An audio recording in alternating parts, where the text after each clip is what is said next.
तो आप देख रहे हैं सीधी तस्वीरें इस वक्त भुवनेश्वर से, जहां पर प्रधानमंत्री नरेंद्र मोदी पहुंचे हुए हैं रोड शो करने के लिए।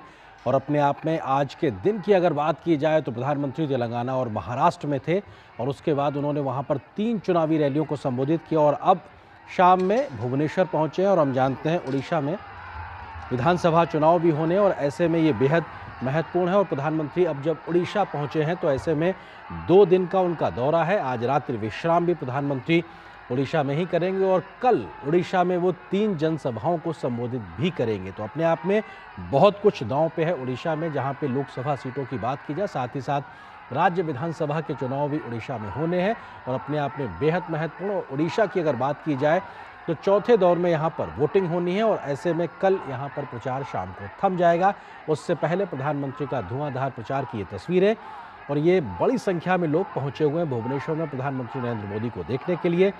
जनपद से वाणी विहार चौक तक करीब 2.5 किलोमीटर की दूरी प्रधानमंत्री रोड शो के माध्यम से तय करेंगे। हजारों लाखों की संख्या में लोगों के वहां पहुंचकर प्रधानमंत्री को देखने की जानकारी भी अपने आप में सामने निकल के आ रही है। और प्रधानमंत्री कल कंधमाल, बालांगीर और बरगढ़ में 3 विजय संकल्प रैलियों को संबोधित करेंगे। सड़क के दोनों ओर बड़ी संख्या में लोग मौजूद हैं। बीजेपी के झंडे उनके हाथों में, सभी के हाथ में मोबाइल, क्योंकि इस तस्वीरों को कैद करने की उत्सुकता नजर आ रही है।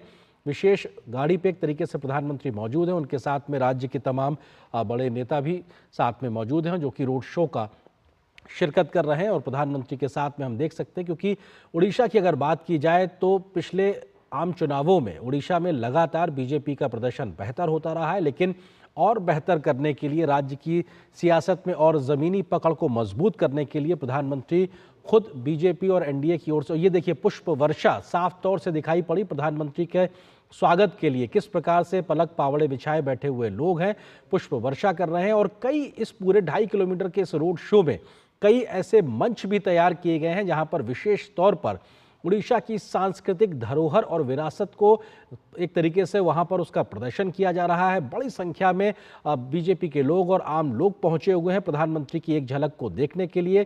प्रधानमंत्री का यह पूरा काफिला यहां से गुजरता हुआ और सड़क के दोनों किनारों पर हजारों की संख्या में, या कहा जाए कुछ लाख लोग के पहुंचने की जानकारी अपने आप में मिल रही है। और अपने आप में हमारे सहयोगी आशुतोष मिश्रा जुड़ गए हैं जो कि भुवनेश्वर से हमारे साथ इस वक्त मौजूद हैं। आशुतोष, अगर बात की जाए तो इस रोड शो की खासियत क्या है? लगभग 2.5 किलोमीटर का सफर प्रधानमंत्री तय करने वाले हैं। कौन कौन सी मुख्य जगहें होंगी और कितनी बड़ी संख्या में लोग पहुंचे हैं? आशुतोष, बहुत बड़ी संख्या में लोग प्रधानमंत्री का स्वागत कर रहे हैं और जिस रास्ते पे ये रोड शो हो रहा है, ये भुवनेश्वर का मुख्य मार्ग है, राजधानी का सबसे बड़ा मुख्य मार्ग। इसको राजपथ कहते हैं, राजपथ जनपथ कहते हैं। जनपथ पर ये रोड शो हो रहा है और ये करीब 2.5 किलोमीटर का रास्ता है। सड़क के दोनों ओर लोग बड़े उत्साह के साथ जमा हुए हैं। प्रधानमंत्री पर फूलों की वर्षा कर रहे हैं, उनके कटआउट जगह जगह लगे हुए हैं और दूसरे सांस्कृतिक चिन्ह जो है उड़ीसा के वो लगे हुए हैं। प्रधानमंत्री लोग हाथ हिला के लोगों का अभिवादन कर रहे हैं, लोगों का अभिवादन स्वीकार कर रहे हैं। लोगों में बहुत उत्साह है। लोग जो है 6 बजे से ही, करीब 6 बजे के पास से ही, उनको मालूम था कि प्रधानमंत्री 8 साढ़े 8 बजे के आसपास आएंगे, लेकिन 6 बजे से ही जनपद पे भीड़ जमनी शुरू हो गई थी। पूरा वो जो 2.5 किलोमीटर का रास्ता, जो है 2.5 किलोमीटर का रास्ता, इसके दोनों तरफ लोग जमा हुए थे। और जैसे जैसे प्रधानमंत्री के पहुंचने की सूचना लोगों के पास आने लगी या पहुंचने लगी, वैसे वैसे भीड़ बढ़ती गई। अभी भीड़ एकदम सैलाब उमड़ा हुआ है। प्रधानमंत्री का चारों तरफ से स्वागत हो रहा है। बहुत ही उत्साह है लोगों। बिल्कुल आशुतोष, आप जो बात का जिक्र कर रहे हैं, जनपद से वाणी विहार चौक तक करीब 2.5 किलोमीटर का ये रास्ता, जहां पर बड़ी संख्या में लोग प्रधानमंत्री को देखने के लिए पहुंचे हैं। और ऐसे में 10 से ज्यादा ऐसे स्थान हैं जहां पर बड़े बड़े आइकन्स लगाए गए हैं और एक तरीके से कह सकते हैं मंच बनाए गए हैं। और इस पूरे रास्ते पर बड़ी संख्या में न सिर्फ लोग मौजूद हैं, बल्कि उड़ीसा की सांस्कृतिक विरासत और धरोहर का एक तरीके से प्रदर्शित भी किया जा रहा है। बीएमसी कार्यालय हो या आईडीबीआई स्क्वायर हो, रूपाली चौराहा हो, सत्यनगर, जैसे तमाम जो प्रसिद्ध रास्ते बीच में पड़ेंगे, वहाँ पर एक कला को स्थापित करते हैं। और ये जो दृश्य आप देख रहे हैं यहाँ पे पारंपरिक एक तरीके से नृत्य कह लीजिए या एक तरीके से पूरी जो विरासत है उड़ीसा की, वो यहाँ पे दिखाई पड़ रही है। और जो राज्य के बड़े आइकन्स हैं उनको भी प्रदर्शित किया जा रहा है। आशुतोष, हम तस्वीरों में देख पा रहे हैं, आप भी इस बात को देख पा रहे होंगे। और ये जो तस्वीर इस वक्त हम देख रहे हैं, जहाँ पे पारंपरिक वेशभूषा में राज्य की विरासत को प्रदर्शित करते हुए लोग, ये भी अपने आप में हमारी एक भारत श्रेष्ठ भारत की धरोहर को साफ तौर से दिखाता है आशुतोष। बिल्कुल बिल्कुल, भारत की धरोहर, उड़ीसा की सांस्कृतिक धरोहर जो है, इतना ही नहीं, वो जो चिन्ह लगाए गए हैं, कटआउट लगाए गए हैं जो कि सांस्कृतिक विरासत को दिखाते हैं, वो तो अपनी जगह। महिलाएं जो उनके स्वागत के लिए इकट्ठा हुई हैं, महिलाएं बड़ी संख्या में, वो पारंपरिक साड़ी पहने हुए हैं, कहीं संबलपुरी साड़ी पहने हुए हैं और दूसरी साड़ियां जो है या दूसरी वेशभूषा जो है, जो पारंपरिक वेशभूषा है, उस वेशभूषा में मौजूद है उनका स्वागत करने के लिए। और एक जगह तो मैंने देखा कि एक चित्रकार जो है, प्रधानमंत्री का चित्र जो है, उनका पोर्ट्रेट बना रहे थे। तो लोगों में बहुत ही उत्साह है और उड़ीसा की सांस्कृतिक विरासत जो है, उड़ीसा की विरासत, वो प्रधानमंत्री को दिखाई जाए, वो लोगों के सामने प्रदर्शित की जाए और उसको दिखाकर प्रधानमंत्री का स्वागत किया जाए, इसके लिए भरपूर तैयारी है। बिल्कुल, एक भरपूर तैयारी इन तस्वीरों के माध्यम से भी दिखाई पड़ रही है, जब प्रधानमंत्री का पूरा काफिला रोड शो के माध्यम से लोगों के हुजूम के बीच से गुजरता हुआ। लोग उत्साहित हैं, प्रफुल्लित हैं इस बात को कि प्रधानमंत्री खुद उनके बीच से होकर गुजर रहे हैं और प्रधानमंत्री जन समर्थन जुटा रहे हैं। और ऐसे में उड़ीसा में जब लोकसभा के चुनाव के साथ साथ विधानसभा चुनाव हो रहे हैं, तो ऐसे में आज और कल का दिन बेहद महत्वपूर्ण, क्योंकि कल शाम प्रचार थम जाएगा उड़ीसा में। उससे पहले जनता के बीच में पहुंचकर जन समर्थन हासिल करना ये दिखाता है कि कैसे बहुत प्रचार में तरीके से जान फूंकते हुए ज़मीन पर उतर कर उड़ीसा में प्रधानमंत्री मोदी, और जिस बात का जिक्र हमारे सहयोगी आशुतोष मिश्रा कर रहे थे, भुवनेश्वर में वो मौजूद हैं। उन्होंने कहा कि वो लगातार देख रहे हैं कि बड़ी संख्या में लोग पारंपरिक वेशभूषा में पहुंचे हुए हैं।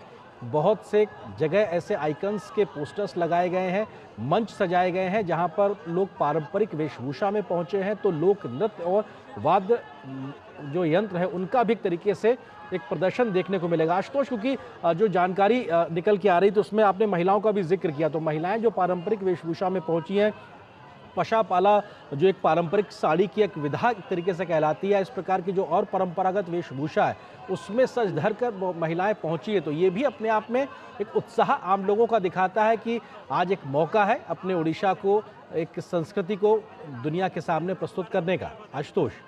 बिल्कुल बिल्कुल, वो पसापल्ली साड़ी जो आप कह रहे हैं वो बहुत मशहूर साड़ी है, यहाँ की लोग हाथ से बुनते हैं और खास तौर पे ये जो पश्चिमी उड़ीसा के जो बुनकर हैं वो ऐसी साड़ियाँ तैयार करते हैं। ये साड़ियाँ देश विदेश में मशहूर हैं और ये उड़ीसा की जो सांस्कृतिक धरोहर है इसका प्रतीक है, एक प्रतीक है। तो ये वो इसको पहन के स्वागत किया जा रहा है प्रधानमंत्री। महिलाएं बड़ी संख्या में, इसको मैंने देखा कि वो पहने हुए हैं और बहुत जगह आप जिन वाद्य यंत्रों का आपने जिक्र किया, कई जगह मैंने देखा कि जो पारंपरिक वाद्य यंत्र हैं जैसे नगाड़े वगैरह हों वो भी मैंने देखे। तो ये सब ये एक पूरी कोशिश है प्रधानमंत्री। तो चलिए, लोगों का उत्साह तो जो है वो अपनी जगह है और ये अपने आप में एक मौका है कि उड़ीसा की जो सांस्कृतिक विरासत है और लोगों का उत्साह जो है, जिस बात का हम और आप जिक्र कर रहे हैं, तस्वीरों में हम देख भी पा रहे हैं प्रधानमंत्री के विशेष वाहन के आगे करीब 150 महिलाओं की एक विशेश टोली है जो पशापाली की जो पारंपरिक वेशभूषा है उस साड़ी में है। साथ में सर पर उन्होंने साफा भी एक तरीके से बांधा हुआ है, बीजेपी के रंग को लेकर, बीजेपी का जो तरीके से जो कलर्स हैं, जो प्रतीक हैं उनके झंडे के प्रतीक है, वो एक तरीके से ये कोशिश दिखाई पड़ रही है कि परंपरा के साथ में बीजेपी कैसे राज्य की इस विरासत को आगे बढ़ाने के लिए आगे बढ़ रही है। तो आप जो जिस बात का जिक्र आशुतोष आप कर रहे थे वो तस्वीरों में भी साफ दिखाई पड़ रहा है उन महिलाओं की टोली से। आशुतोष। बिल्कुल बिल्कुल बिल्कुल, ये मतलब आप ये समझ लीजिए कि ये भी दिखाने की कोशिश है कि बीजेपी या प्रधानमंत्री जो है वो अपनी तरफ से, जिसको हम कहते हैं वो कमिटमेंट, कि हाँ यहाँ की जो परंपरा है उसको हमको बचाए रखना है, सिर्फ बचाए उसको बढ़ाना है और उसको दुनिया को दिखाना है, दुनिया के सामने प्रदर्शित करना है। आपको याद होगा जब G20 का सम्मेलन हो रहा था दिल्ली में, तो वहाँ कोणार्क चक्र रखा गया था, जो कि उड़ीसा की सांस्कृतिक विरासत का एक खास प्रतीक है। तो प्रधानमंत्री की हमेशा से ये कोशिश रही है कि वो जहाँ जाए वहाँ की सांस्कृतिक विरासत जो हो, वहाँ की संस्कृति जो हो, उभर कर लोगों के सामने आए और दुनिया को दिखे। यहाँ भी वही दिखाया जा रहा है। बिल्कुल, यहाँ पर भी वो दिखाई पड़ रहा है और अपने आप में उस परंपरा को आगे बढ़ाते हुए बड़ी संख्या में लोग पहुँचे हुए हैं। इसमें पुरुष हैं, महिलाएं हैं, युवा हैं, बच्चे भी हैं। मोबाइल के साथ में तस्वीरों को कैद कर लेने की एक झलक उत्सुकता साफ तौर से दिखाई पड़ रही है लोगों में, क्योंकि प्रधानमंत्री को लेकर देश भर में बहुत बड़ा एक आकर्षण है उनके व्यक्तित्व को लेकर। जिस तरह से बीते 10 वर्षों में देश को वो आगे लेकर गए हैं, तो हर कोई उनकी एक झलक पाने के लिए तत्पर नजर आता है। उस व्यक्ति ने जिसने दुनिया के मंच पर भारत के मान सम्मान को आगे बढ़ाया है, ऐसे में उस व्यक्ति के साथ एक अपनी एक तस्वीर हो या उनको देखने का मौका हो, कोई भी छोड़ना नहीं चाहता। और इस वक्त प्रधानमंत्री की मौजूदगी भुवनेश्वर में है। रोड शो के माध्यम से करीब 2.5 किलोमीटर का सफर वो तय करेंगे और हजारों की संख्या में लोग सड़क के किनारे अलग अलग जगहों पे मौजूद हैं। बीजेपी के झंडे नजर आ रहे हैं, जन समर्थन के लिए वो पहुंचे हुए हैं। आशुतोष, प्रधानमंत्री के साथ उनके इस विशेष वाहन पर और कौन कौन मौजूद है, जरा उसका भी जिक्र कर दीजिए। प्रधानमंत्री के साथ देखिए, बीजेपी के यहाँ राज्य के जितने भी शीर्षस्थ नेता हैं, वो मैंने राज्य के जितने शीर्षस्थ नेता हैं वो सारे के सारे मौजूद हैं। यहाँ की कैंडिडेट जो है वो मौजूद, तो ये सारे लोग, इनमें से अधिकांश लोग गए हुए थे वहाँ प्रधानमंत्री की अगवानी करने एयरपोर्ट से। वहाँ जहाँ प्रधानमंत्री आए वहाँ उन्होंने स्वागत किया, उनको साथ में ले आए। तो इस समय सारे के सारे लोग, जिनको आप शीर्षस्थ नेतृत्व जो है बीजेपी का, वो वहाँ मौजूद है और प्रधानमंत्री का स्वागत प्रधानमंत्री के साथ चल रहे हैं। और लोगों में उत्साह इतना है कि इस समय नेतृत्व जो है, मतलब वो भी इस समय दरकिनार हो गया है। इस समय सारा फोकस जो है सबका, वो लोग हो चाहे जो भी, सबका प्रधानमंत्री पर है। जो आपने जैसा आपने कहा, तो बहुत से लोग ऐसे मतलब फोटो लेने की कोशिश कर रहे हैं। प्रधानमंत्री के प्रति उनका प्रेम जो है, उनका उत्साह जो है, वो उमड़ उमड़ कर सामने आ रहा है, वो दिख रहा है। जैसा आपने कहा कि मतलब उनके मन में एक छवि है प्रधानमंत्री की कि ये वो प्रधानमंत्री है जो देश को इतना आगे लेकर गए, जिन्होंने विदेशों में भारत की छवि को इतना आगे बढ़ाया। ये सारी चीजें लोगों के दिमाग में इतनी बैठी है। मैंने जैसा आपसे कहा कि 6 बजे से लोग इंतजार कर रहे थे कि कब प्रधानमंत्री पहुंचेंगे, कब प्रधानमंत्री पहुंचेंगे। और जब उन्होंने उनको अपने सामने पाया है, तो उनका उत्साह जो है, उनके उत्साह का पारावार नहीं है, वो हर सीमा पार है। जी आशुतोष, क्योंकि आप भुवनेश्वर में मौजूद हैं, सामान्य तौर पर क्या इस सड़क पर या इस पूरे इलाके में इतनी गहमा गहमी भीड़ भाड़ या रहती है, या प्रधानमंत्री के आकर्षण को लेकर उनके प्रति लोगों का जो एक चुंबकत्व, एक तरीके से कह सकते हैं, उनके व्यक्तित्व को लेकर, वो एक बड़ी वजह है कि आज हजारों हजार की संख्या में लोग पहुंचे हुए हैं प्रधानमंत्री को देखने के लिए? बिल्कुल सही आपने कहा। आमतौर पर इतनी भीड़ इस सड़क पर जब तक कि कोई उत्सव ही ना हो, ऐसी भीड़ देखने को नहीं मिलती। लेकिन आज वास्तव में उत्सव का माहौल है। प्रधानमंत्री मौजूद है, प्रधानमंत्री आए हुए, इसलिए उनको देखने के लिए ही ये ऐसी भीड़ यहाँ उमड़ी हुई है। अदरवाइज ऐसी भीड़ आमतौर पर देखने को यहाँ नहीं मिलती। और ये विहंगम दृश्य आशुतोष, आप भी देख रहे हो कि किस तरीके से विहंगम दृश्य दिखाई पड़ रहा है। बड़ी संख्या में लोग प्रधानमंत्री के साथ भी चल रहे हैं और सड़क के दोनों ओर भी लोग मौजूद हैं। और जिस बात का आप जिक्र कर रहे हैं, क्योंकि आशुतोष ये भी समझना जरूरी है, देश भर में तो देश का चुनाव हो ही रहा है, लेकिन कुछ राज्यों में विधानसभा चुनाव भी है। ऐसे में उड़ीसा भी उनमें से एक है जहां पे एक लोकसभा चुनाव के साथ साथ विधानसभा का चुनाव हो रहा है। तो एक उत्सुकता डबल हो सकती है, लोकतंत्र के पर्व को लेकर लोगों में उत्साह डबल है। उस सब चीजों को आप कैसे देख रहे हैं, जरा उसके बारे में भी बताइए। बिल्कुल सही आपने कहा। उड़ीसा उन कुछ प्रदेशों में से है जहां लोकसभा और विधानसभा के चुनाव एक साथ हो रहे हैं। चाहिए पिछली बार भी विधानसभा और लोकसभा के चुनाव उड़ीसा में एक साथ हुए थे। तो उड़ीसा का महत्व देश के वो उन कुछ राज्यों में से है जहां दोनों चुनाव हो रहे हैं। इसलिए यहाँ लोकतंत्र का ये जो पर्व है, इसका महत्व कहीं और ज्यादा बढ़ गया है। और सारे दल जो इस चुनाव में शिरकत कर रहे हैं, भाग ले रहे हैं, उनके लिए भी इस राज्य का महत्व जो है बहुत। प्रधानमंत्री लाइक करते होंगे, वो भी जानते होंगे, उनकी पार्टी के दूसरे नेता भी जानते हैं। तो वास्तव और इस समय मतलब उड़ीसा में जो वातावरण है, मैं तो काफी जगहों मैंने घुमा फिरा है, मैंने देखा है, क्योंकि ये दो तरह के दो चुनाव एक साथ हो रहे हैं।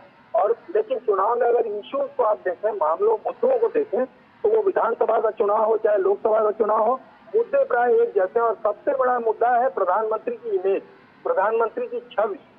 तो आपने एकदम सही कहा कि क्योंकि यहाँ विधानसभा लोकसभा का चुनाव एक साथ हो रहा है, इसलिए इस राज्य के लिए या देश में इस राज्य का महत्व दूसरे राज्यों से कहीं अधिक है। और इसीलिए आज ये जो उत्साह देख रहे हैं या लोगों की भीड़ जो देख रहे हैं, एक वजह ये भी है।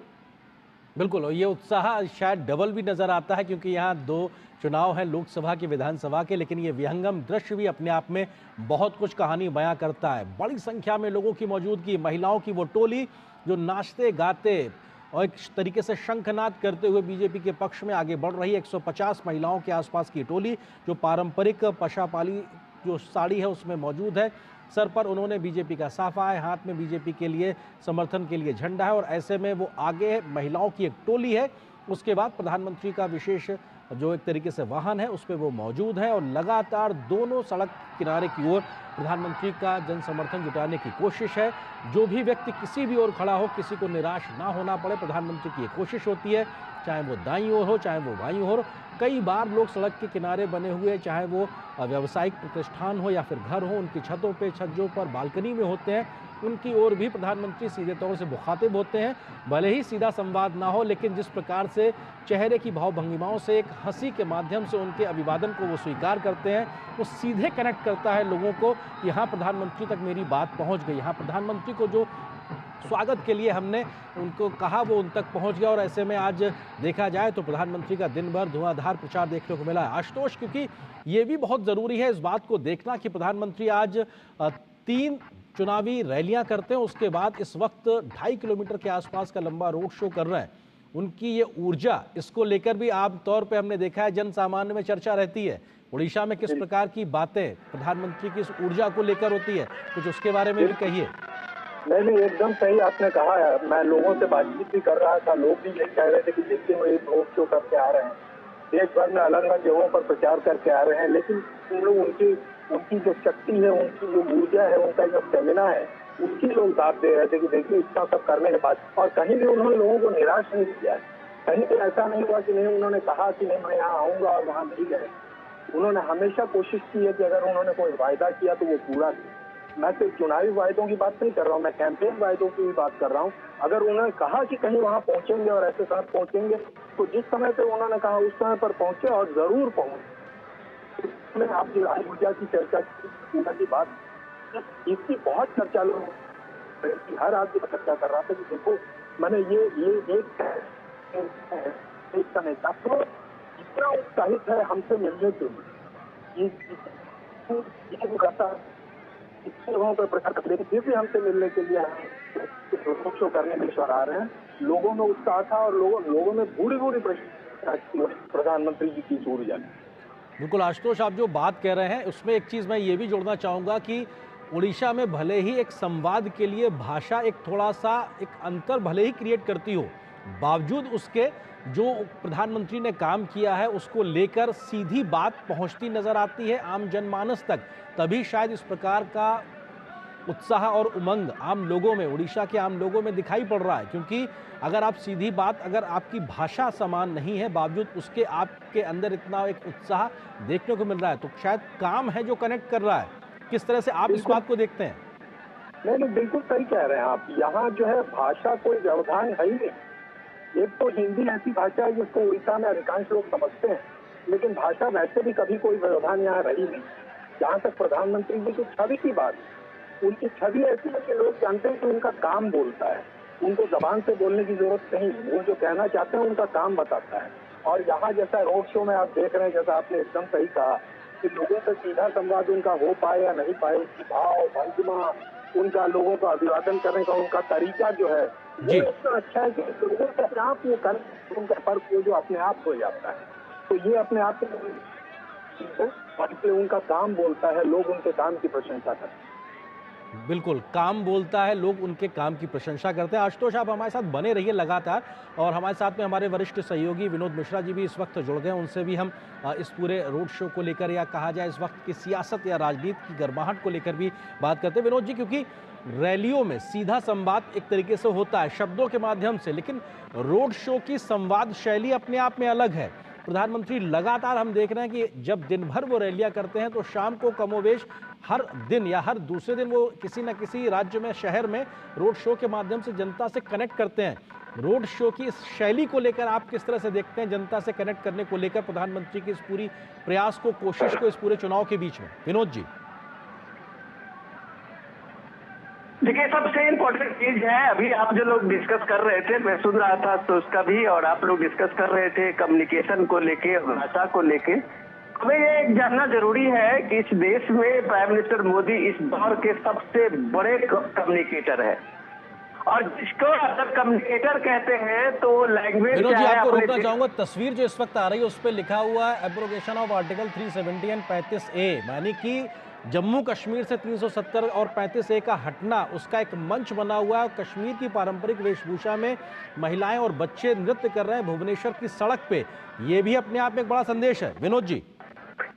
डेफिनेटली, और ये आप देखेंगे कि ऐसे इस रोड शो के 2 किलोमीटर के रोड शो में ऐसे कई मंच वहाँ के लोकल आर्टिस्ट और लोकल लोगों ने लगाया है, जो देश के सबसे बड़े ज्वलंत मुद्दे थे और उसको प्राइम मिनिस्टर मोदी के 10 साल की टेन्योर में उन सारे मुद्दे को एड्रेस किया गया है। ऐसे कई नजारे इस रोड शो में चलते हुए आपको मिलेंगे।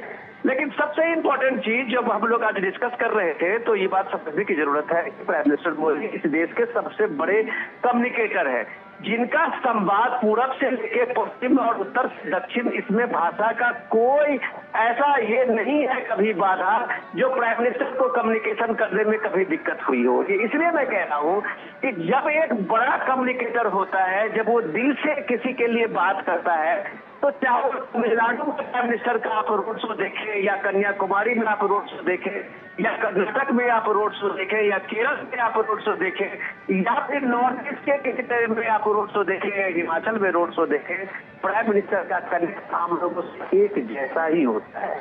इसको कहते हैं दिल का संवाद। ये दिल से संवाद का मतलब ये होता है कि जनता का एक भरोसा, एक विश्वास का संवाद। और जब एक विश्वास के संवाद की बात आप करते हैं तो आप ये देखिए, उड़ीसा में भगवान जगन्नाथ की ये नगरी है। ये जब भगवान जगन्नाथ की वो धरती है जो प्राइम मिनिस्टर मोदी के लिए वो सबसे एक प्रमुख तीर्थ स्थलों में से एक है उड़ीसा। और हमें ये याद रखना चाहिए कि प्राइम मिनिस्टर मोदी इस दौर में उड़ीसा के कई बार दौरा किए हैं।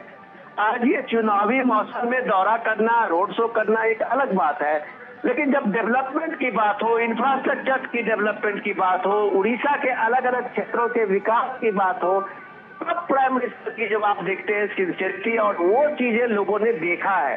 तो ये रोड शो एक तरह से एक रिपोर्ट कार्ड होता है जब वो जनता के बीच में, तो जनता में वो किए हुए अपने जो काम है उनको एक तरह से रिफ्रेश होता है, और वो सारे लोग उस प्राइम मिनिस्टर देखने।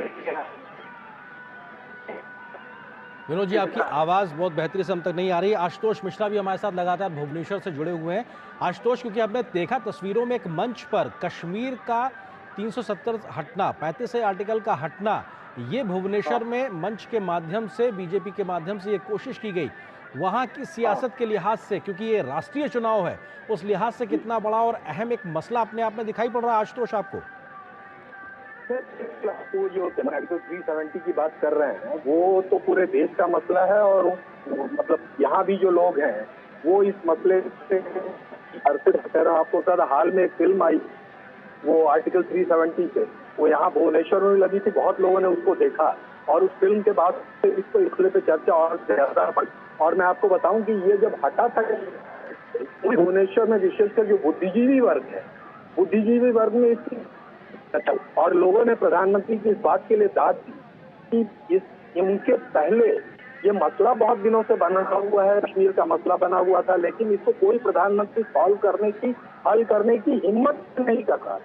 इस हिम्मत के साथ उन्होंने इसको हल किया और आर्टिकल 370 को हटाया और वहाँ की स्थिति को नॉर्मलाइज की कोशिश की। आज अगर वहाँ स्थितियों में सुधार हुआ है तो इसकी बहुत बड़ी वजह ये है कि आर्टिकल 370 को हटाया गया और हटाया गया। तो इस बात पर चर्चा अभी भी जारी है, और ये वास्तव में एक बहुत बड़ा सिंबल है और प्रधानमंत्री की छवि से कनेक्टेड है, और इसकी चर्चा लोगों में बराबर होगी। बिल्कुल, और ये अपने आप में तस्वीरें इस बात को बयां कर रही हैं कि कितनी बड़ी संख्या में भुवनेश्वर में जन समूह उमड़ पड़ा है। आज मुख्य मार्ग जो कि जनपद से वाणी विहार चौक के बीच का लगभग 2.5 किलोमीटर का रास्ता है, जहां प्रधानमंत्री इस रोड शो में इस वक्त शामिल हैं, और अपने आप में बहुत बड़ी संख्या में सड़क के दोनों ओर लोग पहुंचे हुए हैं। और ये वो तस्वीर जिसका भी हम जिक्र कर रहे थे, डल झील नज़र आ रही है। Abrogation of article 370 and 35A, इसका भी एक तरीके से यहाँ पे बात रखी गई है, क्योंकि राष्ट्रीय सुरक्षा को लेकर समान तरीके से सब जगह सबको हक मिल सके, उस लिहाज से ये अपने आप पे बहुत बड़ा दशकों पुराना ज्वलंत मसला था, जिसको पर हर एक भारतवासी को गर्व होता है कि हाँ, एक देश में 2 विधान संविधान नहीं हो सकते। ऐसे में एक देश एक विधान एक संविधान हो, ये करके दिखाया 2019 में मौजूदा प्रधानमंत्री मोदी ने, तो उसको यहाँ पर एक सामने रखना ये दिखाता है कि कितने बड़े बड़े फैसले लिए गए हैं बीते 10 वर्षों में, और शायद उसी बात के माध्यम से जनता से जन समर्थन की बात कही जा रही है। और प्रधानमंत्री भी लगातार मोदी की गारंटी के नाम से जनता को उन बातों का जिक्र कर रहे हैं। हमारे सहयोगी विनोद मिश्रा जी भी हमारे साथ लगातार बने हुए। विनोद जी, आप जिस बात का जिक्र कर रहे थे, कनेक्ट और संवाद, उस शैली के लिहाज से देखा जाए मौजूदा चुनाव में अपने आप में एक बेजोड़ प्रयास और बेजोड़ सफल कोशिश के तौर पर प्रधानमंत्री मोदी लगातार जमीन पर धुआंधार रैलियां, रोड शो के माध्यम से जुटे हुए हैं। विनोद जी। और ये देखिए कि उड़ीसा जितने लोकसभा के साथ साथ में वहाँ विधानसभा का भी चुनाव है, और प्राइम मिनिस्टर मोदी का जो लगातार उड़ीसा के साथ में ये कनेक्ट है।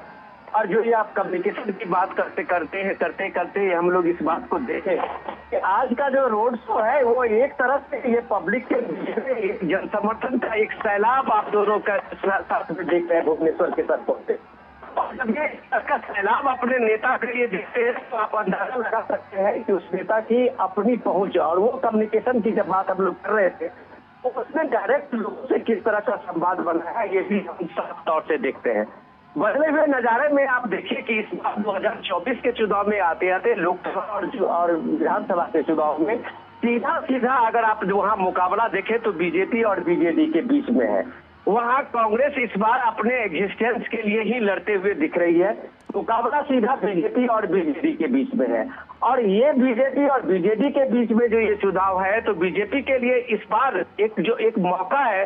नवीन पटनायक जो 5 बार के मुख्यमंत्री है वो शायद अपने 6वें बार के लिए एक रिकॉर्ड तो बना सकते हैं, लेकिन हेल्थ वाइज उनको पब्लिक मीटिंग में पब्लिक के साथ संवाद बनाने में उनकी भूमिका लगातार कम होती जा रही है। यही बात है कि मोदी के प्रति जो लोगों का आकर्षण बढ़ा है एज ए नेशनल लीडर और एक रीजनल लीडर के रूप में जब आप क्षेत्र में देखते हैं और उस क्षेत्र में जो लोगों का आकर्षण बढ़ता है तो उड़ीसा के लोग मोदी को वैसे ही अपना एक बड़ा लीडर उड़ीसा का भी मानते हैं और केंद्र की भूमिका में वो देश के सबसे बड़े प्रधानमंत्री मानते हैं। क्योंकि अभी एक नेशन वाइड में आप अगर देखिए तो पूरे देश में एक राष्ट्रीय नेतृत्व के रूप में एक ब्लैंक सा है नरेंद्र मोदी के अगेंस्ट में, तो वो एक लोगों को छवि हमेशा नरेंद्र मोदी ही सामने में आता है। और ये बात उड़ीसा के लोग जब से नवीन पटनायक आम लोगों के मिलने जुलने और कम्युनिकेशन से लेके और पब्लिक सभाओं और रैलियों से लगभग कटते जा रहे हैं या उनका स्वास्थ्य उस तरह से परमिट नहीं कर रहा है, तो डेफिनेटली उस स्पेस को नरेंद्र मोदी के और बीजेपी के उस लगातार जनसंपर्क अभियान ने उस चीज को भरा है। तो आप इस चीज को देखिए कि पिछली बार का जो इलेक्शन था लोकसभा का इलेक्शन में आप 21 के सीट में बीजेपी, शायद अगर मैं गलत नहीं हूं तो शायद 9 सीटें बीजेपी ने जीती थी, और वहां का विधानसभा के असेंबली का इलेक्शन जो हुआ था उस समय में बीजेपी नंबर 2 की पार्टी थी। तो ये कह सकते हैं कि बीजेपी जो लगातार 5 टेन्योर का 5 दशक उसका जो एक नवीन पटनायक का ये रहा है उसका एंटी इनकम्बेंसी के साथ साथ एक मजबूत लीडरशिप का जो नरेंद्र मोदी का सामने में दिखता है, ये बहुत कुछ कहता है इस भव्य रैली में और लोगों की इस उमड़ी भीड़ में। और ये जब भव्य रैली में आप आर्टिकल 370 का एब्रोगेशन देखते हैं और इस तरह के जब आप मंच तैयार देखते हैं तो डेफिनेटली वो वहाँ के लोग एक मजबूत शख्सियत, एक मजबूत नेतृत्व की छवि जो अपने दिमाग में रखा है वो बड़े फैसले के कारण रखा है। और इसलिए उड़ीसा में ये उम्मीद जगी है कि उड़ीसा में एक जो मजबूत फैसले लेने वाला अगर मोदी है तो ये डबल इंजन की सरकार अगर केंद्र और स्टेट में बनेगी तो डेफिनेटली उड़ीसा का कायाकल्प होगा। और यही विश्वास के साथ ये 2 किलोमीटर का जो लंबा सफर है उसमें आप अलग अलग तरह के ये मंच सजे हुए दिख रहे हैं। विनोद जी, क्योंकि हमने देखा था कि जब प्रधानमंत्री पहले वंदे भारत का जिक्र भी है, वंदे भारत ट्रेन दिखाई पड़ रही है यहाँ मंच पे, और निश्चित तौर से प्रधानमंत्री का कटआउट और 2 वंदे भारत ट्रेन ये दिखाता है नए विकसित भारत के संकल्प में कैसे नई परिपाटी को भी लाया गया है और एक रूप स्वरूप बदलकर नई तकनीक के आधार पर दुनिया के साथ कदम ताल मिलाकर कैसे भारत आगे बढ़ सके, उस गति को पा सके, उस गति की शक्ति को हासिल कर सके।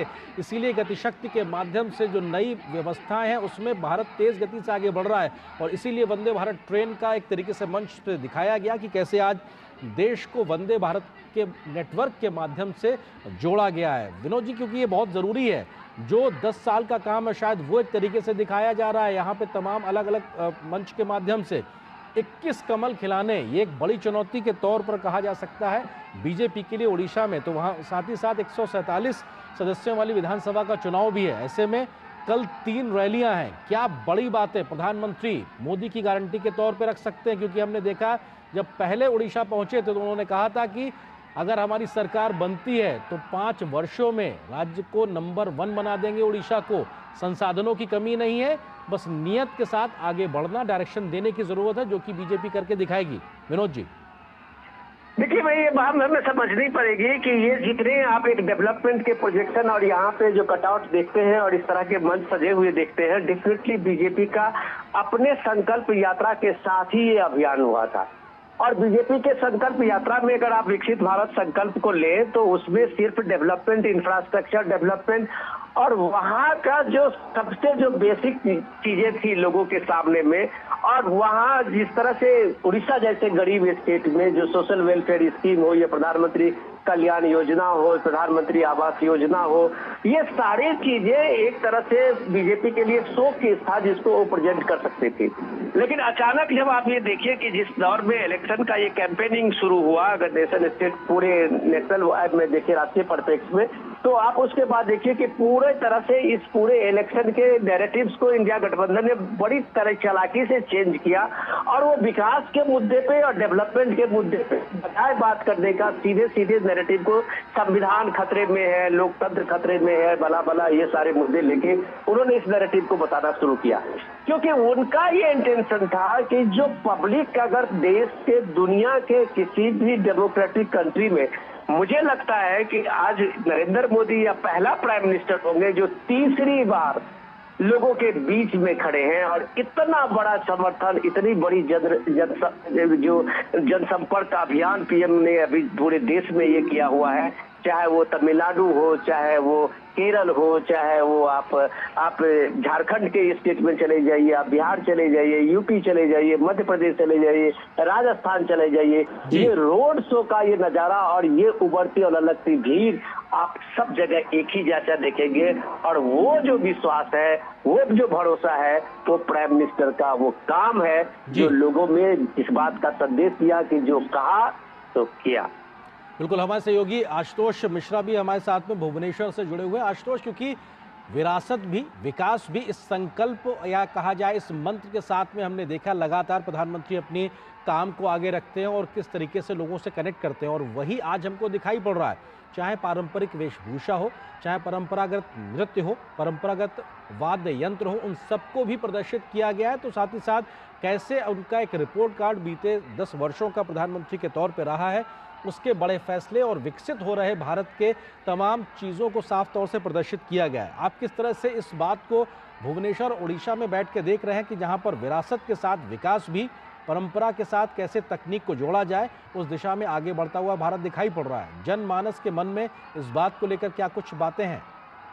बिल्कुल सही कह रहे हैं आप। यहाँ पूरा प्रयास है कि प्रधानमंत्री जी के पिछले 10 सालों का रिपोर्ट का, पिछले 10 सालों की सरकार की उपलब्धियां ये लोगों के सामने रखी जाए, लोगों को बताया जाए कि भारत कैसे विकसित हुआ है, क्या बड़े निर्णय लिए गए हैं इस सरकार द्वारा। जैसे आपने आर्टिकल 311 की बात, आपने वंदे भारत एक्सप्रेस के कटआउट की बात की, तो ये लोगों को ये दिखाने का प्रयास है कि क्या बड़े निर्णय लिए गए हैं इस देश के हाथ में, इस देश के लोगों के लिए, और क्या बड़े काम किए गए हैं इस देश को आगे बढ़ाने के लिए, चाहे वो इंफ्रास्ट्रक्चर डेवलपमेंट, ढांचागत विकास की बात, ये कोई और विकास की बात है। तो परंपरा अपनी जगह, विकास अपनी जगह, इन सबको मिला के एक समष्टि में भारत को ऊपर ले जाने का जो प्रयास, उसको मिला जुला कर ये प्रयास कैसे हो रहा है, इसको दिखाने की कोशिश की गई है। और उड़ीसा के संदर्भ में ये बहुत महत्वपूर्ण है। इसलिए महत्वपूर्ण है कि एक बार मैं बताऊं, वैसे तो उड़ीसा हमेशा से राजनीतिक दृष्टि से महत्वपूर्ण रहा है, लेकिन लुकिंग पॉलिसी जो है भाजपा की और इस सरकार की जो लुकिंग पॉलिसी है, उसका वैसा एक अभिन्न अंग है। मैं ये सिर्फ इसलिए नहीं कह रहा कि यहाँ 21 लोकसभा की सीटें हैं और 147 विधानसभा की सीटें हैं जिनमें इस साल चुनाव हो रहा है। पिछली बार बीजेपी ने यहाँ 8 लोकसभा की सीटें जीती थी। अगर आप इस 214 के चुनाव से तुलना करें तो वो बहुत बड़ा जंप था। क्योंकि 214 में उनके पास सिर्फ एक सीट, 2009 में कोई लोकसभा सीट नहीं, और 2019 में सीधे छलांग मार के वो 1 से 8 पे आ गए। और वो सिर्फ प्रधानमंत्री नरेंद्र मोदी की पॉपुलैरिटी जो है, उनके प्रति लोगों का जो प्यार है, उनको एक बहुत बड़ा तबका था लोगों का जो उनको प्रधानमंत्री के तौर पे दोबारा देखना चाहता था, इसलिए बीजेपी को वो सीटें मिली।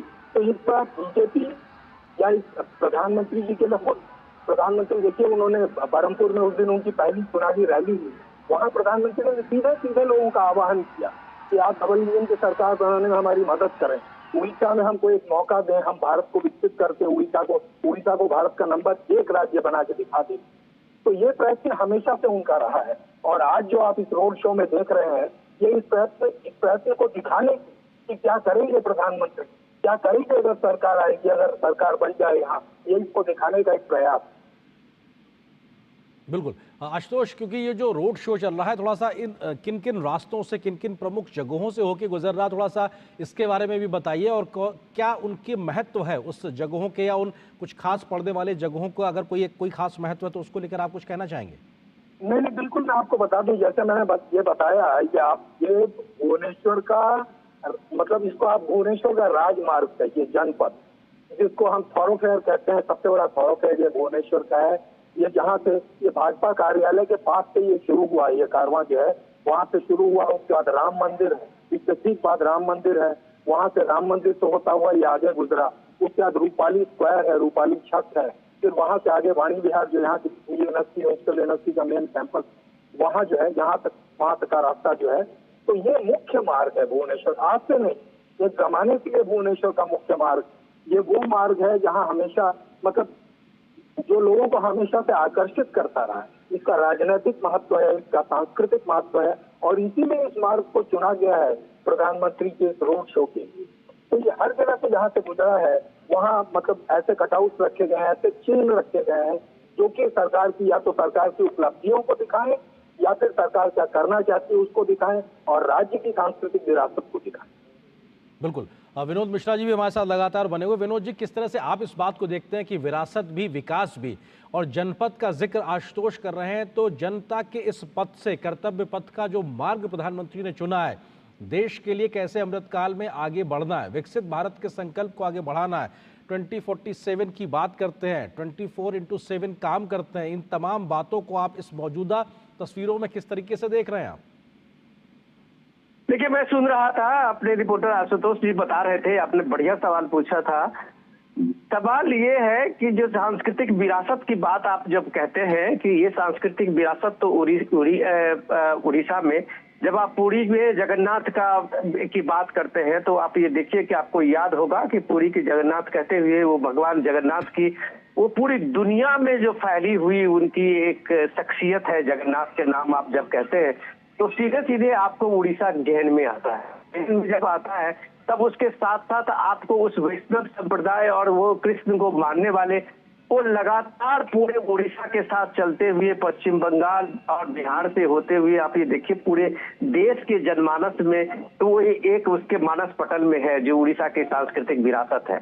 और यही सांस्कृतिक विरासत उड़ीसा के आप कह सकते हैं कि उसके संस्कृति उसके सबसे मूल आधार है, उसके टूरिज्म का, उसके छोटे मोटे जितने कारोबार हैं, हस्तकला हो, चाहे जितने भी उसके हस्तकरघा हो, या जो भी छोटे कारीगर हो, ये सारे चीजें इसी व्यवस्था से जुड़े हुए हैं। तो ये देखिए कि कितना कमाल की चीज है कि एक बार रथ यात्रा का साथ में पूरी दुनिया का आकर्षण उड़ीसा में होता है और उसका उस सांस्कृतिक विरासत का डेवलपमेंट नहीं होता है, तब आप कह सकते हैं कि भारत को अपने विरासत पर गर्व करना अगर किसी ने सिखाया है तो नरेंद्र मोदी ने सिखाया है। जो सांस्कृतिक विरासत की बात जब आप कहते हैं कि आपके रामलला विराजमान के एक प्राण प्रतिष्ठा में आप देखिए किस तरह की सियासत पूरे देश में हुई थी, साल का लंबा संघर्ष के बाद ये रामलला विराजमान अयोध्या के मंदिर में उनका ये 22 जनवरी को प्राण प्रतिष्ठा हुई थी। तो ये सवाल लोगों के जहन में है, क्योंकि सांस्कृतिक विरासत में के नाम पे उड़ीसा में कोई कंप्रोमाइज नहीं है, न कोई लेफ्ट है, न राइट है, न मिडिल है, उनके सामने में उनका आदर्श भगवान जगन्नाथ है। तो ये राम मंदिर निर्माण के बाद उड़ीसा में एक स्वतः स्फूर्त एक चेतना भी बनी है। आप थोड़ी दूर इसी में चलते हुए जाएंगे इस रोड शो में तो आपको कहीं भव्य रामलला के का मंदिर का भी आपको कहीं न कहीं दिखाई देगा। कि ये सांस्कृतिक चेतना का जो एक आप कह सकते हैं पुनर्जागरण का ये दौर है, उसकी प्रतिध्वनि आपको उड़ीसा में ज्यादा दिखाई देगी, क्योंकि स्वच्छ भारत अभियान में और प्राइम मिनिस्टर के जल जीवन मिशन के साथ में जो हर घर नल का जल पहुंचाने के मिशन में उड़ीसा ने बेहतरीन काम किया है। और उस बेहतरीन काम में जो सांस्कृतिक स्थल है, जो महत्वपूर्ण तीर्थ स्थल है, उसको सजाया संवारा गया है, उसका एक तरह से पुनरुद्धार हुआ है। तो आज उड़ीसा के लोग चाहे अपने चैतन्य महाप्रभु के वो परंपरा के मानते हो, रामदेव के परंपरा को मानते हो, रामानंद के परंपरा को मानने वाले लोग हो, और इसी परंपरा को चलते हुए पूरी दुनिया में अपनी पहचान बनाई हो, आज उड़ीसा को अपनी पहचान पे गर्व होने लगा है। आज उड़ीसा को अपनी सांस्कृतिक विरासत पे गर्व होने लगा है। तो इस झांकी में, इस रोड शो में और प्राइम मिनिस्टर को अभिवादन करते हुए जो अगर आप लोगों की ललक देख रहे हैं, ये उत्सुकता देख रहे हैं, तो वो एक सांस्कृतिक चेतना भी है, वो एक गौरव भी है जो इस दौर में प्राइम मिनिस्टर मोदी ने एहसास कराया है। ये सांस्कृतिक चेतना और सांस्कृतिक गौरव जो है वो उड़ीसा की पूंजी है, लेकिन इस देश की जो ये राजनीतिक व्यवस्था थी शायद इसको कभी भी समझ नहीं पाई। बिल्कुल, और ये अपने आप में बहुत ज़रूरी है कि विरासत भी और विकास भी कैसे एक सामंजस्य बनाकर आगे बढ़ा जा सकता है, उसका बेहतरीन उदाहरण हमने कुछ वर्षों में देखा है और उसका एक प्रतिध्वनि भी साफ तौर से दिखाई पड़ती है। आशुतोष हमारे साथ लगातार बनेंगे भुवनेश्वर से। आशुतोष, क्योंकि हम परंपरा विरासत की बात कर रहे हैं और बात इस वक्त भुवनेश्वर उड़ीसा की हो रही है, तो जो जानकारी मिल रही थी प्रधानमंत्री के इस रोड शो में कई जगहों पर इस प्रकार की भी व्यवस्थाएं की गई हैं जहां पर उड़ीसा के पारंपरिक वाद्य यंत्रों की धुन भी सुनाई पड़े प्रधानमंत्री को, इसकी व्यवस्था भी की गई है। प्रधानमंत्री मोदी के स्वागत में पारंपरिक वाद्य यंत्रों का जिक्र किया जाए तो उसमें झांझ, मृदंगम, धुड़ीकी और इसके अलावा दसकठिया जैसे तमाम जो पारंपरिक वाद्य यंत्र हैं, इनका भी एक तरीके से व्यवस्था की गई है। इसको लेकर क्या जानकारी आप साझा करना चाहेंगे? मैडम बिल्कुल सही कह रहे हैं आप। उड़ीसा के जो पारंपरिक वाद्य यंत्र हैं, जैसे वो मतलब वो झांझ हो और या चाहे वो मार्दल हो, वो ड्रम्स हो, तो ये सब जो पारंपरिक वाद्य यंत्र हैं ये तो मौजूद थे। प्रधानमंत्री का स्वागत करते थे, इनका प्रयोग किया गया, रैली में भी ये मौजूद, लोग इनको लेके मौजूद हैं और पारंपरिक वस्त्र पहने हुए हैं और इसको बजा रहे हैं ताकि और लोगों का स्वागत, वो प्रधानमंत्री का स्वागत भी कर रहे हैं और प्रधानमंत्री की रैली में इसको लेकर, प्रधानमंत्री के रोड शो में इसको लेकर चल भी रहे हैं ताकि उड़ीसा के जो पारंपरिक वाद्य यंत्र हैं जो कि यहाँ की विरासत, सांस्कृतिक विरासत का हिस्सा है, उसको भी दिखाया जा सके। और जैसा कि अभी जिक्र हो रहा था कि उड़ीसा की सांस्कृतिक विरासत जो है उसमें यहाँ की धार्मिक विरासत जो है ये भी एक बहुत बड़ी चीज है। अभी मतलब जगन्नाथ जी की, भगवान जगन्नाथ की बात हो रही थी, तो वो तो जगत के नाथ है और उड़ीसा के मतलब इष्ट देवता है। उड़ीसा के ही इष्ट देवता सारा राष्ट्र जो है वो उनके आगे झुकता है, उनको मानता है। तो वो सारे राष्ट्र के देवता है, उड़ीसा के देवता है। और जगन्नाथ मंदिर जो है पुरी का, जिसको प्रधानमंत्री सारे लोग जो है जिनके मन में उसके लिए बहुत बड़ी श्रद्धा है, उसको अभी हाल में ही उसका काफी विकास किया गया है। हेरिटेज कॉरिडोर उसके आसपास बनाया गया है और उसके बाद से वहाँ लगातार जो है श्रद्धालुओं की संख्या वहाँ लगातार बढ़ रही है। तो ये सब जो है जो सांस्कृतिक विरासत से, उड़ीसा की सांस्कृतिक विरासत से जुड़ी हुई चीजें हैं। और ये जो प्रधानमंत्री का रोड शो है, कहा आपने एकदम सही कहा कि विरासत भी, विकास भी, ये दोनों चीजें जो है एक साथ दिखाने की कोशिश हो रही है। एक तरफ पारंपरिक वाद्य यंत्र है, वो मार्दल हो, झांझ हो, ड्रम्स हो, दूसरे या पारंपरिक पोशाक हो, जैसे महिलाएं जो आप बसाबल्ली की बात की आपने, वो हो, और दूसरी तरफ धार्मिक विरासत, ये सब एक साथ दिखाने की कोशिश हो रही है। और विकास इस देश का कैसे हो रहा है, वो धार्मिक क्षेत्र में विकास हो, सांस्कृतिक विकास हो या ढांचागत विकास हो, इसको दिखाने के लिए एक समन्वित विकास जो है, बिल्कुल इंटीग्रेटेड डेवलपमेंट जो है, जिसको दिखाने की कोशिश। बिल्कुल, और वो अपने आप में साफ तौर से दिखाई भी पड़ रहा है कि किस प्रकार से लोगों के साथ में संवाद और किस प्रकार से एक जुड़ाव साफ तौर से दिखाई पड़ता है। और बड़ी संख्या में प्रधानमंत्री को देखने के लिए लोगों का हुजूम पहुंचा हुआ इस वक्त भुवनेश्वर की सड़कों पर, जब प्रधानमंत्री करीब 2.5 किलोमीटर के आसपास का रोड शो कर रहे हैं। जनपद से वाणी विहार चौक तक ये दूरी वो प्रधानमंत्री तय कर रहे हैं और सड़क के दोनों ओर हजारों की संख्या में लोगों की मौजूदगी है। उत्साह के साथ सैकड़ों की संख्या में प्रधानमंत्री के वाहन के आगे महिलाएं चल रही हैं। पारंपरिक वेशभूषा में वो इस वक्त मौजूद हैं और ये अपने आप में दिखाता है कि प्रधानमंत्री के स्वागत और उनके सत्कार के लिए फूलों की वर्षा की जा रही है। हमारे सहयोगी विनोद मिश्रा जी भी हमारे साथ लगातार जुड़े हुए। विनोद जी, इस बात को किस तरीके से समझा जाए, क्योंकि प्रधानमंत्री लगातार कहते हैं क्षेत्रीय अस्मिता, क्षेत्रीय पहचान को समाहित करते हुए राष्ट्रीय हित के साथ कैसे आगे बढ़ा जाए, उस बैलेंस को बनाने की जो एक अप्रोच प्रधानमंत्री की तमाम नीतियों में, संवाद में या कार्यों में या लोगों के साथ जुड़ने में या नीतियों को आगे बढ़ाने में दिखाई पड़ती, उसका एक सामंजस्य को आप कैसे देखते हैं, जहां पर क्षेत्रीय अस्मिता, उनकी पहचान को समाहित करके राष्ट्रीय हित को आगे बढ़ाने की बात होती है? विनोद जी। जी राजेंद्र, मैं यही चीज कह रहा था, आपने बहुत बढ़िया सवाल किया। उसके साथ आप ये देखिए कि एक हर डिस्ट्रिक्ट का जब आप कहते हैं कि वन डिस्ट्रिक्ट वन प्रोडक्ट में, तो उसके साथ में आप देखिए कि उड़ीसा ही एक ऐसा राज्य है जहाँ पे आप वन डिस्ट्रिक्ट वन प्रोडक्ट में आप देखें कि हस्तशिल्प से जुड़े हुए, हस्तकरघा से जुड़े हुए इतने जबरदस्त वहाँ की कलाकारी है। और उस कलाकारी को अगर एक राष्ट्रीय मानक के रूप में, राष्ट्रीय चीज को लाया गया है, तो आप कह सकते हैं एक बड़ी कोशिश हुई है इस तरीके पे। लेकिन अब मैं इन सारी चीजों से, जब हम ये सांस्कृतिक और विरासत की चर्चा करते हुए अगर हम थोड़ा सा हम लोग इसके राजनीतिक पृष्ठभूमि में जाके, तो आप ये देखिए कि उड़ीसा की में जो जनता के बीच में आप ये जो स्वतः स्फूर्त ललक देख रहे हैं, उसके पीछे एक कारण ये भी है कि लगातार आप देखिए सन 2000 से लेके अब तक वहाँ नवीन पटनायक चीफ मिनिस्टर रहे हैं और बीजू जनता दल का कोई भी अभी तक कोई मुकाबला इस तरह से चैलेंज देते हुए उड़ीसा में नहीं दिख रहा था। पिछले 5 चुनाव में आपने चाहे असेंबली या पार्लियामेंट में आप चुनाव में देखे कि जिस तरह से वहाँ बीजू जनता दल के और खासकर के नवीन पटनायक की जो छवि उभरी थी, उस छवि के साथ में कांग्रेस तो एक तरह से वहाँ गायब सी होती गई, लेकिन बीजेपी मजबूती से अपने को वहाँ पे अपनी भूमिका के लिए तैयार रही और इस भूमिका को बनाते बनाते बीजेपी ने एक बड़ा नेटवर्क पूरे उड़ीसा में खड़ा किया है। और वो जो नेटवर्क है वो उसको वहाँ के विरासत से मिला है। ये विरासत की बात में जब कहते हैं तो आप ये देखिए कि किस तरह से उड़ीसा में काम करते हुए, वहाँ चाहे स्कूल आदिवासी इलाकों में काम करते हुए, उनके साथ में एकलव्य विद्यालय के साथ में, या ऐसे ढेरों ऐसे प्रोजेक्ट है जिस प्रोजेक्ट पे काम करते हुए उड़ीसा में बीजेपी ने अपने माध्यम से उसको एक लोगों के बीच में सामाजिक कार्य करते हुए जगह बनाई। तो ये इम्पोर्टेंट है, जब आप समाज के बीच में जाते हैं, समाज के साथ संवाद बनाते हैं, समाज के दुख सुख में उसके सामने में होते हैं, तो डेफिनेटली वो आपको कभी न कभी राजनीति में पे करता है। अब जब सीधे सीधे आप हम इसको प्रभाव तो नहीं कह सकते हैं, लेकिन नवीन पटनायक जो 2019 में जिस स्फूर्ति से और जिस मजबूती से चुनाव लड़ते थे, वो शायद 2024 में उनका नजारा नहीं है। अभी आप बीजू जनता दल के देखिए कई कद्दावर लीडर, तो बीजू जनता दल के एक अंदर आप कह सकते हैं कि वो रहे हुए थे, या वो एक तरह से स्टील बॉडी थे बीजू जनता दल के लिए, वो सारे लोग बीजू जनता दल को छोड़ते हुए बीजेपी में शामिल हो गए हैं।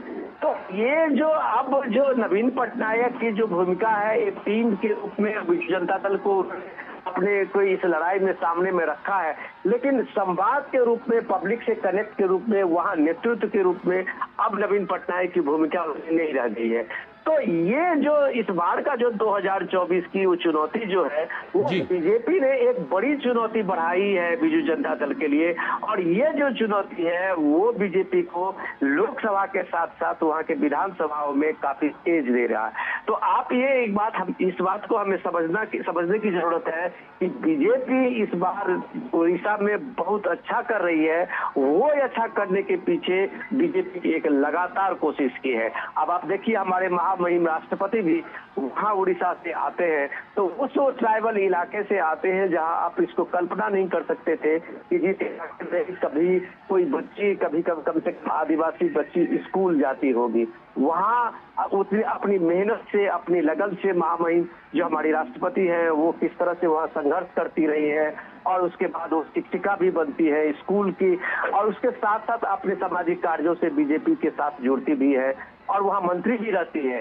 उस 2000 के समय में जब बीजेपी और नवीन पटनायक की सरकार बनी थी, जहां तक मुझे याद है जी। तो ये सारी चीजें जब डेवलपमेंट आप ये देखिए तो इस डेवलपमेंट में आपको पक्का यकीन करना होगा कि बीजेपी अचानक उठ के आज वहां पे अपना इस तरह के माहौल चुनौती वाला जो उनका सिचुएशन बनाया है नवीन पटनायक को, अचानक नहीं हुआ है। इसके लिए उनका लंबा संघर्ष है और मोदी जी में, खास करके प्राइम मिनिस्टर मोदी में ये खासियत है कि वो अपने कार्यकर्ताओं से, अपने जो वहां पे कैडर से लगातार संपर्क करते हैं, उनसे संवाद करते हैं और वो संवाद की जो आप इस तरह से नतीजा देखते हैं, उसका परिणाम देखते हैं, इस रोड शो में देखते हैं। क्या कल्पना कर सकते थे बीजेपी के और प्राइम मिनिस्टर मोदी के रोड शो में ये 3 किलोमीटर तक लगातार इस तरह की लंबी लंबी कतारें में और उमड़ती हुई होगी। तो ये भीड़ जो है वो उस कार्यकर्ताओं का वही उत्साह है और ये भीड़ जो है वो प्राइम मिनिस्टर मोदी का वो कनेक्शन है जो उड़ीसा में लगभग अपने सारे कार्यकर्ताओं के साथ बनाया है।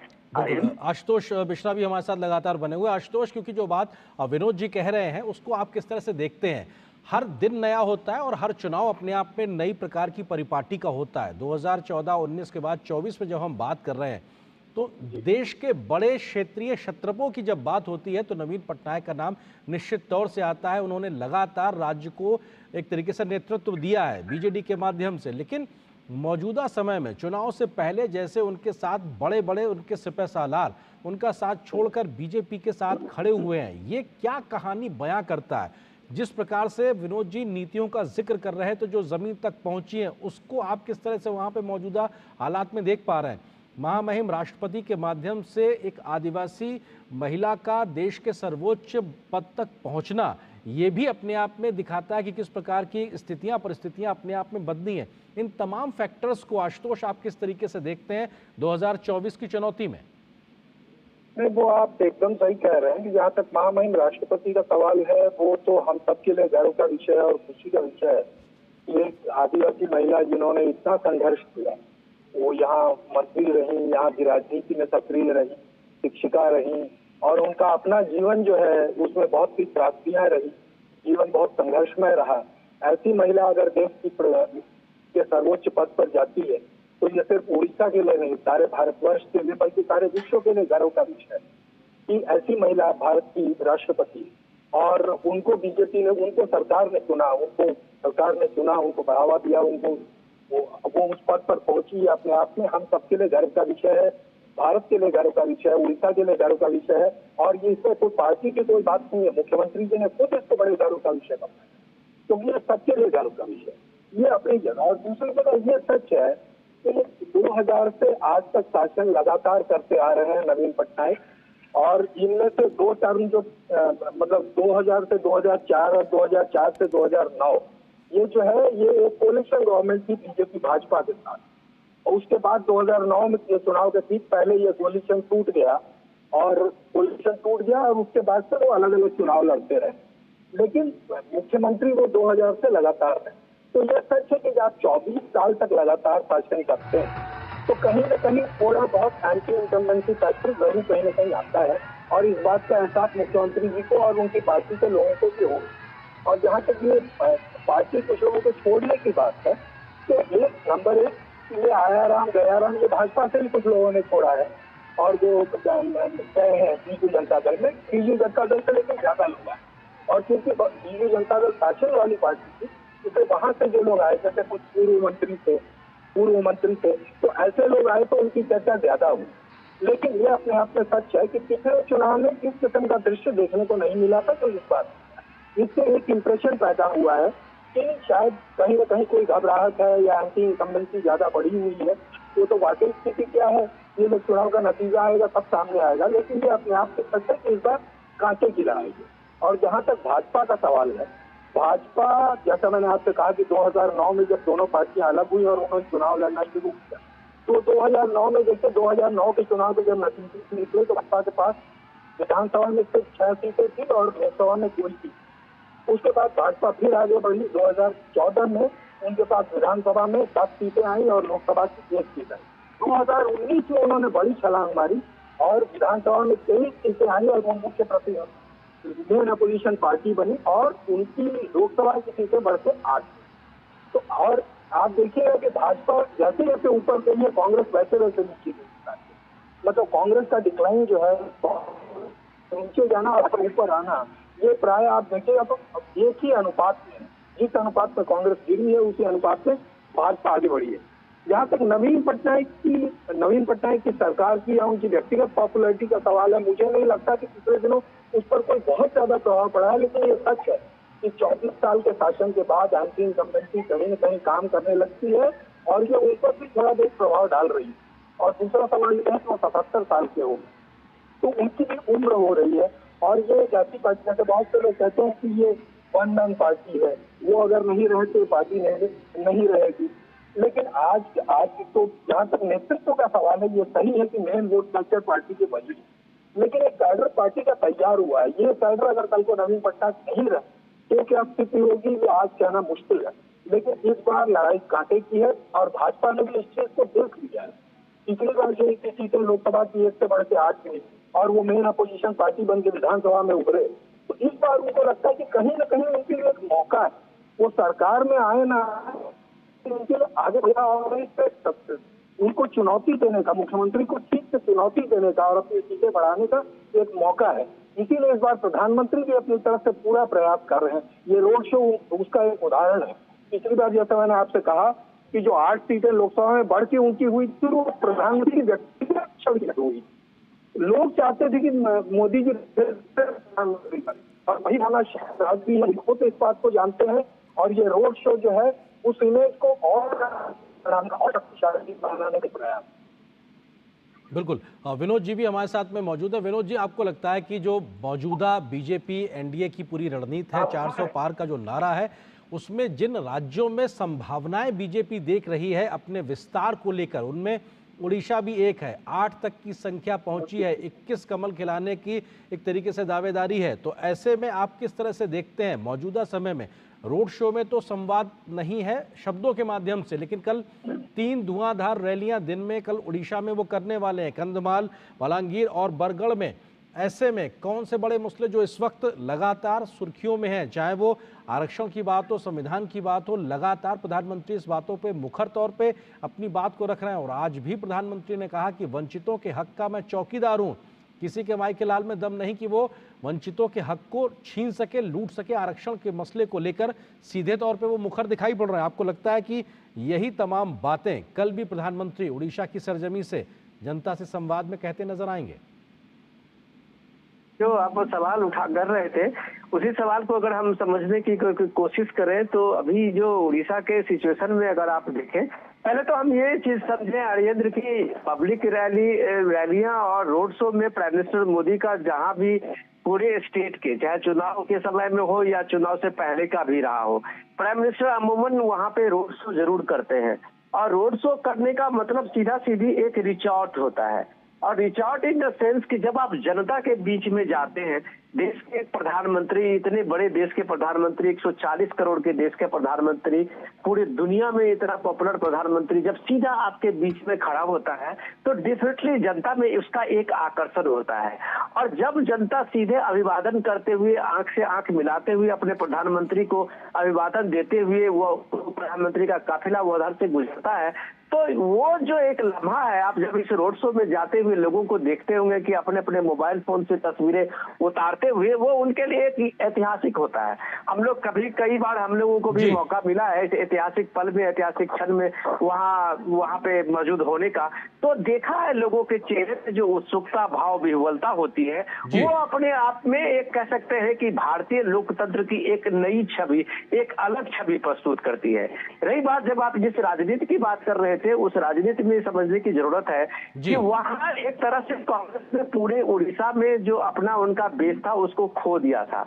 इस बार का अगर 2024 में देखें तो 2024 में कांग्रेस सक्रिय हुई, लेकिन वो इतने लेट से सक्रिय हुई थी जो उनका फुटप्रिंट बहुत कायदा से उड़ीसा में नहीं बन पाया। और सक्रिय किस तरह से हुई, तो उन्होंने अपने पुराने जो लोकसभा के सांसद रहे, गिरधर गमांग रहे हैं, पुराने सांसद हेमा गमांग रहे हैं, संजय भोई रहे हैं, ऐसे पुराने नेताओं को फिर से कांग्रेस ने एक पब्लिक फेस बनाने की कोशिश की है। लेकिन सवाल ये उठता है, जो गिरधर भगत मान जैसे नेता जो जी। कभी आज से 40 साल पहले वहां पे पॉपुलर रहे होंगे, के बीच में से कटने के बाद अचानक कैसे महत्वपूर्ण हो जाएंगे। बिल्कुल ये विनोद एक जी, जो बड़ा आप बात सवाल कह है। रहे हैं अपने आप में बदले हुए हालात में, बदली हुई तस्वीर में नए 2024 के चुनाव में किस प्रकार की राजनीति दिखाई पड़ रही है, वो अपने आप में 4 जून के नतीजों से दिखाई पड़ेगी। लेकिन बहुत कुछ है जो बदलता हुआ दिखाई पड़ रहा है। फिलहाल ये रोड शो खत्म हो गया और अपने आप में कल 3 रैलियां होंगी प्रधानमंत्री मोदी की उड़ीसा में, लेकिन आज ही उन्होंने भुवनेश्वर में रोड शो किया है और बड़ी संख्या में जन सैलाब वहां पे उमड़ा था। हमारे साथ हमारे सहयोगी विनोद मिश्रा, इसके अलावा आशुतोष मिश्रा भी जुड़े थे। आप दोनों का शुक्रिया। फिलहाल यहाँ पर एक छोटे से ब्रेक ले रुकते हैं। जीरा से प्यास बुझाए, डाइजेशन के लिए मस्त, शरीर में नमक पानी का बैलेंस बनाए। सिप सिप जीरा सिप जीरा सिप इंग्लिश का जर्नी और जीरा सिप जीरा सिप जीरा सिप। किसानों को जारी रहेगी 6,000 रुपए की सम्मान निधि। ये है मोदी की गारंटी।